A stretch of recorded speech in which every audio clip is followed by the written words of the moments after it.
Mis amados hermanos, que el Señor les bendiga. Les habla el pastor Roberto Miranda. Bienvenidos a nuestro programa de Dios habla hoy. Y quiero continuar estas lecciones que hemos estado examinando concerniente a la vida del Espíritu Santo, la vida del creyente ungido y lleno con el Espíritu Santo, a fin de tener una vida efectiva y fructífera en las cosas del Señor. Ya llevamos muchos programas que hemos estado dedicando exclusivamente a este tema del Espíritu Santo, el bautismo del Espíritu Santo, el ministerio del Espíritu Santo en la vida de la iglesia y de los creyentes. Y como ustedes habrán notado, me he limitado sobre todo al Antiguo Testamento como una forma de prepararnos para entrar en lo que en realidad en un sentido es más importante para nosotros y más aplicable en la vida de la iglesia después de la venida de Cristo Jesús y su ascensión, por medio de lo cual nosotros tenemos que entender cómo usar efectivamente ese don poderoso que Dios nos ha dejado del Espíritu Santo para llevar a cabo la obra que Dios nos ha encomendado a través de su Hijo Jesucristo. Entonces, lo que quiero en estos próximos estudios es dejar con ustedes algunas reflexiones concerniente a cómo funciona el Espíritu Santo en esta dispensación de la iglesia, en este tiempo ahora en que la iglesia está sobre la tierra llevando a cabo la gran comisión que Cristo nos dejó. ¿Cómo podemos nosotros usar efectivamente ese poderoso don del Espíritu Santo? Así que de aquí en adelante me voy a limitar sobre todo al Nuevo Testamento, aunque quizás usaré algunas ilustraciones del Antiguo.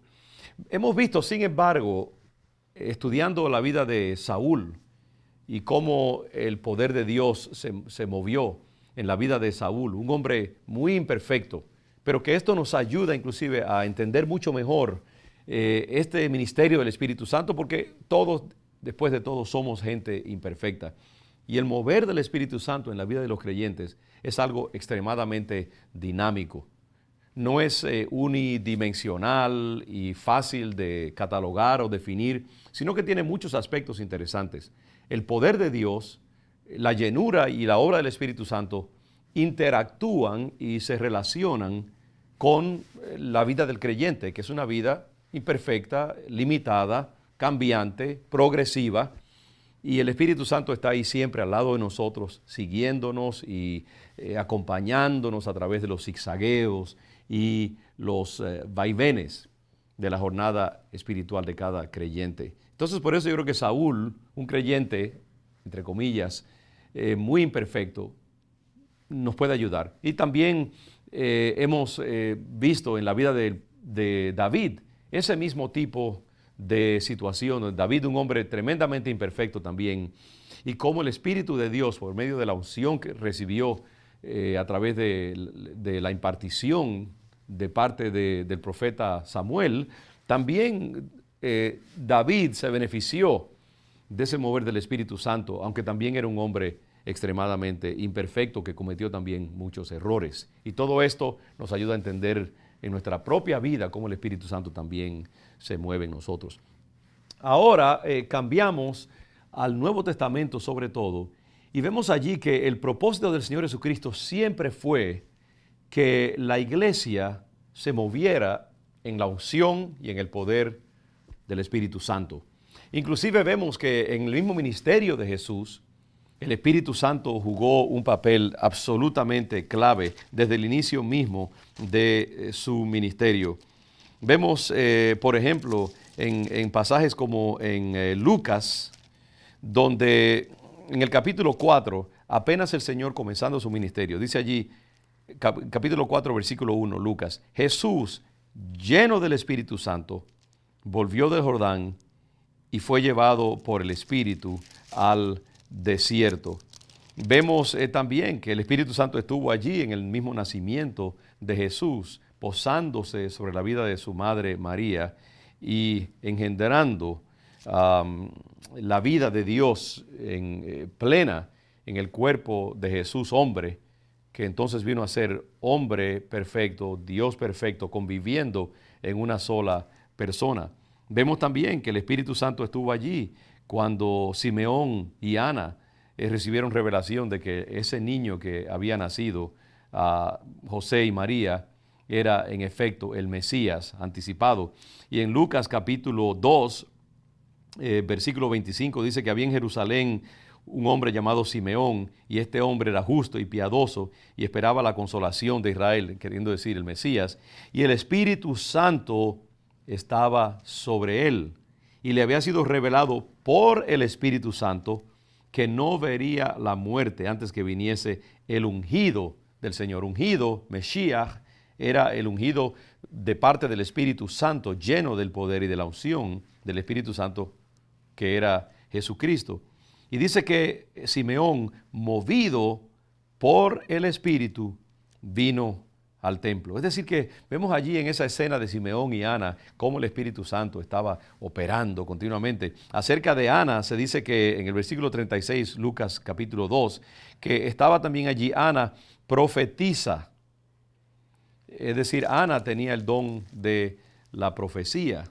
Es interesante, como vemos ahí claramente, aún en el Nuevo Testamento, en ese tiempo de transición entre el nacimiento del Mesías y la plena vida de la iglesia de Jesucristo, había el don del Espíritu Santo, tanto en Simeón recibiendo palabra profética, recibiendo revelación de Dios, Ana moviéndose en el don profético, todo esto alrededor de la persona de Jesucristo. Vemos Juan estaba lleno del Espíritu Santo también, y vemos también que cuando el Señor se bautiza, el Espíritu Santo desciende sobre él y se acerca al Señor en forma de paloma y unge al Señor Jesucristo con la llenura del Espíritu Santo. El Señor Jesucristo también en su primera comparecencia pública toma el libro de Isaías, el rollo de la Escritura, y habla de que el Espíritu del Señor está sobre mí y me ha ungido, ¿no?, para dar buenas nuevas a los pobres, a los encarcelados, a los afligidos de espíritu.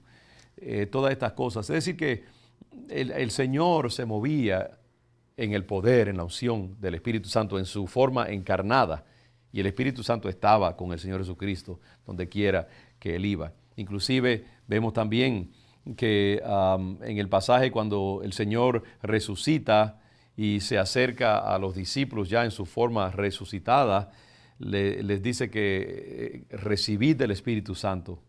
Y asumimos que si el Señor dijo, recibid el Espíritu Santo, estos hombres en ese momento recibieron un toque, una unción del Espíritu Santo. Juan habla de Jesucristo también como aquel que bautiza.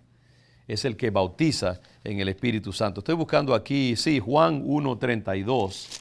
Juan 1.32, simplemente para citarlo, para que ustedes lo puedan tener para sus propios estudios. Habla precisamente acerca de eso, diciendo, también dio Juan testimonio, diciendo, vi al Espíritu que descendía del cielo como paloma y permaneció sobre él. Y el Espíritu Santo le dice a Juan, sobre quien veas descender el Espíritu y que permanece sobre él, ese es el que bautiza con el Espíritu Santo. Qué interesante que el ministerio de Jesús es un ministerio rodeado, saturado, cubierto, acompañado por el ministerio del Espíritu Santo, y que el Señor mismo se tuvo que mover en su forma encarnada, de nuevo, en ese misterio de la encarnación y de la Trinidad también.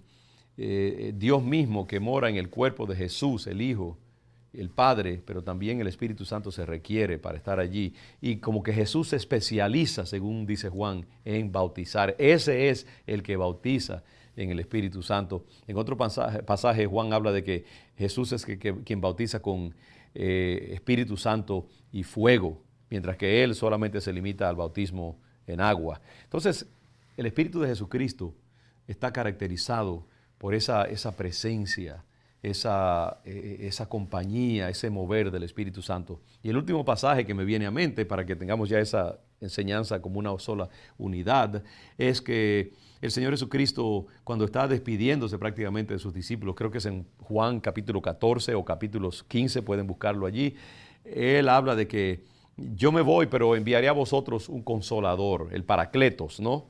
y Él os enseñará todas las cosas. Es el Espíritu de Dios que Dios ha de enviar a la iglesia cuando el Señor ascienda, para que ese Espíritu los acompañe, los nutra, los anime, los estimule, los fortalezca, los dote de poder y autoridad.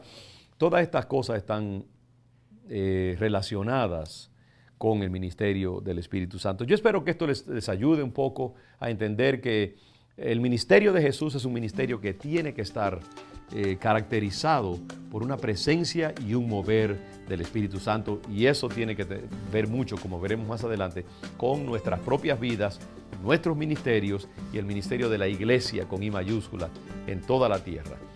Dios les bendiga y continuaremos con nuestro estudio más adelante. Bendiciones.